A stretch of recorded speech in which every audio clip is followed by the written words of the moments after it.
मना पाहता सत्य हे मृत्युभूमी, जिता बोलती सर्व ही जीव मी. चिरंजीव हे सर्व ही मानिताती, अकस्मात सांडून या सर्व जाती. श्रीराम. पुण्यात वास्तव्य करणाऱ्या बंडोपंतांकडे त्यांचा दूरचा नातेवाईक अरुण त्या दिवशी पैशाची अतिशय निकड लागल्याने पैसे मागावयास प्रथमच गेला.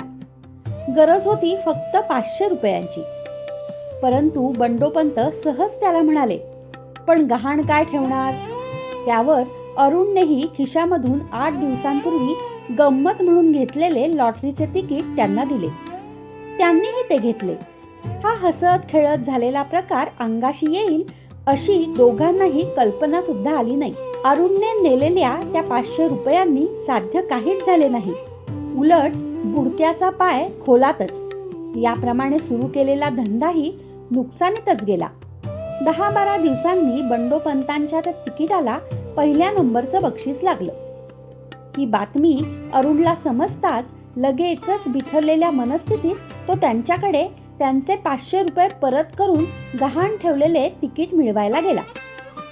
परंतु बंडोपंतांनी त्याला पाहताच भांडावयास सुरुवात केली. समजुतीने घेण्याचे ठरवलेल्या अरुणचेही माथे अपमानाने भडकले. शब्दाला शब्द वाढून तुंदील तनू बंडोपंतांना तिकीट लागल्याच्या अत्या आनंदाने आणि लगेच झालेल्या या भांडणाने हृदयविकाराचा झटका आला. लागोपाठ पहिला, दुसरा, तिसरा खेळ खलास. आणि अरुण अकल्पित घडलेल्या एकूणच कल्पनातीत प्रकाराने जन्मभर निराशा, निष्क्रिय, दरिद्री जीवन जगत बसला. तात्पर्य: आपणास आहे मरण, म्हणून राखावे बरेपण. कठीण आहे लक्षण विवेकाचे. श्रीराम.